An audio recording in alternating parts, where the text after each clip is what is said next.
Hello friends, welcome to Gowri's home.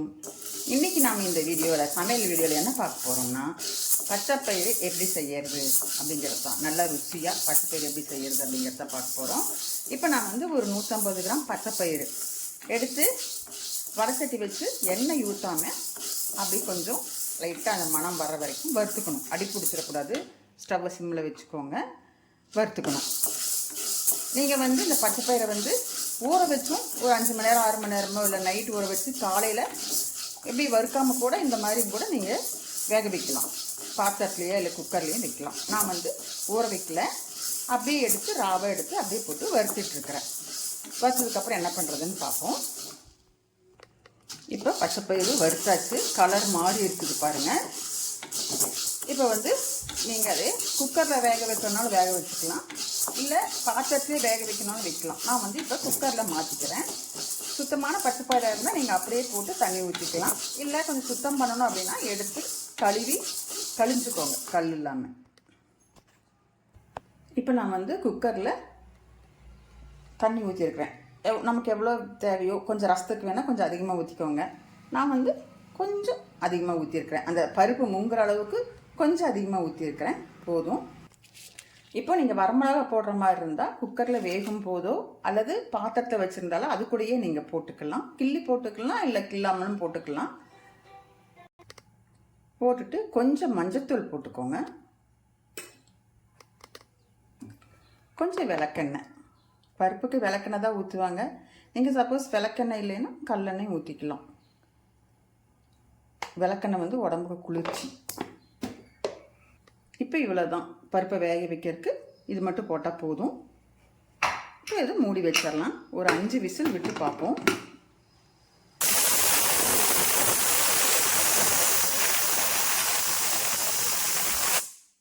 இப்போ 6 whistle விட்டுட்டேன். நான் 6 விசில் விட்டு ஸ்டவ் ஆஃப் பண்ணிடுறேங்க. ஸ்டவ் ஆஃப் பண்ணியாச்சு. இப்போது இது தாளிக்கிறதுக்கு தேவையான வெங்காயம் தக்காளி எல்லாம் கட் பண்ணி ரெடி பண்ணி வைப்போம். கேஸ் ரிலீஸ் ஆகிட்டு இருக்கட்டும். பச்சைப்பயிரை தாளிச்சு விட்றதுக்கு இப்போ நம்ம என்னென்ன எடுத்து வச்சுருக்கோன்னு பார்க்கலாமா. சின்ன வெங்காயம் ஒரு 10 பல்லு வச்சுருக்கிறேன். அதேமாதிரி கொஞ்சம் பெரிய வெங்காயமும் 2 சேர்ந்து கட் பண்ணி வச்சுருக்கிறேன். தக்காளி, கருவேப்பிலை, கொத்தமல்லி, கொஞ்சம் பூண்டு, மிளகு, சீரகம், பூண்டு. இதில் இப்போ இது கூட கொஞ்சம் கொத்தமல்லி எடுத்துக்கோங்க, உங்களுக்கு எவ்வளோ தேவையோ. ஆனால் ரொம்ப போட்டாலும் ரொம்ப ஒரு மாதிரி இருக்கும். அளவாக போட்டுக்கோங்க, நல்லா மணமாக இருக்கும். இதை இப்படி கசக்கணும். கையில் கசக்கவும் இல்லையா, இந்த மாதிரி கசக்கி 2ஆக உடச்சி போடணும்.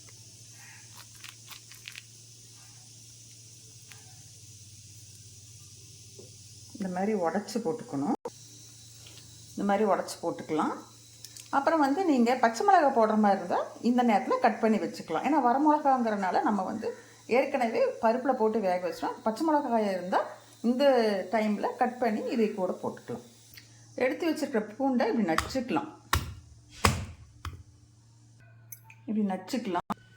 நச்செடுத்து இது கூட வச்சுக்கலாம். அப்படியே இந்த தோலை அப்படியே எடுத்தீங்கன்னா வந்துடும் நச்சுட்டு, இல்லை உரிச்சிட்டும் நீங்கள் நச்சுக்கலாம். இப்போ கேஸ் ரிலீஸ் ஆகிடுச்சு.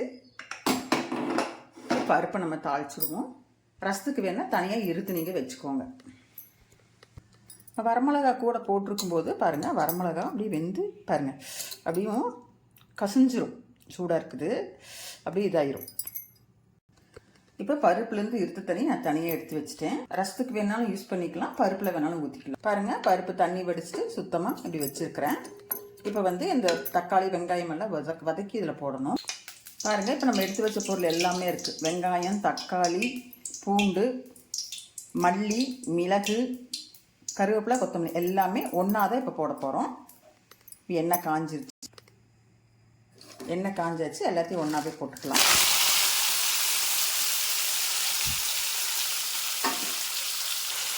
இப்போ இதை சும்மா ஒரு 2 நிமிஷம் வதக்கி விட்டால் போதும். ரொம்ப நேரம் வதக்கணும், சுருளாக வதக்கணும் அப்படிங்கிறதுலாம் கிடையாது. 2 நிமிஷம் லைட்டாக அந்த பச்சை வாசம் போனாலே போதும். 2 நிமிஷம் வதக்கியாச்சு. இதை எடுத்து அந்த பருப்பில் போட்டுக்கலாம். இதைவே நான் அப்படியே பருப்பில் கொட்டிடுறேன் குக்கருக்குள்ளார.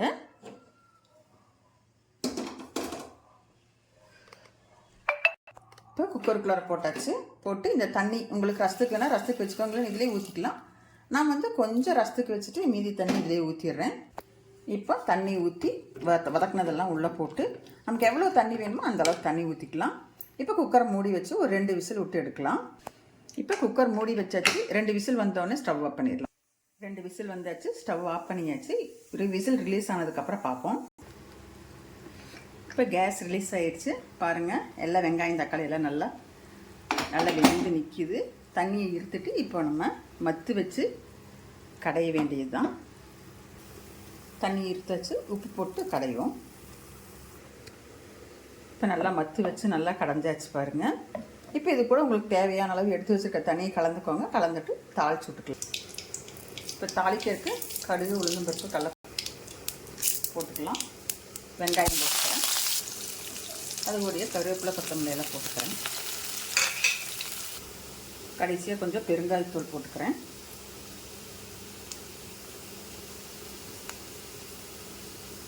இதை தாளிப்பு எடுத்து பருப்பில் கொட்டிடலாம். இப்போ இந்த பருப்பு தாளிச்சு விட்டாச்சு. பச்சை ரெடி ஆயிடுச்சு. நம்ம வந்து சாப்பாட்டுக்கு ஊற்றி சாப்பிட்டுக்கலாம். இதில் நெய் இல்லைன்னா தேங்காய் எண்ணெய் இந்த மாதிரி ஊற்றி சாப்பிட்டுக்கலாம். செம்ம டேஸ்ட்டாக இருக்கும். நீங்கள் செஞ்சு பாருங்கள். கோயம்புத்தூர் சைடெலாம் வாரத்தில் ஒரு நாள் கண்டிப்பாக பச்சைப்பயிறு செஞ்சுருவோம். நீங்கள் இதை ட்ரை பண்ணி பார்த்துட்டு எப்படி இருக்குன்னு எனக்கு கமெண்ட்னு சொல்லுங்கள். இந்த சமையல் வீடியோ பிடிச்சிருந்தா எனக்கு ஒரு லைக் பண்ணுங்கள், ஷேர் பண்ணுங்கள். அப்படியே கௌரிஸ் ஹோம் சேனலை சப்ஸ்கிரைப் பண்ணிவிட்டு பாருங்கள்.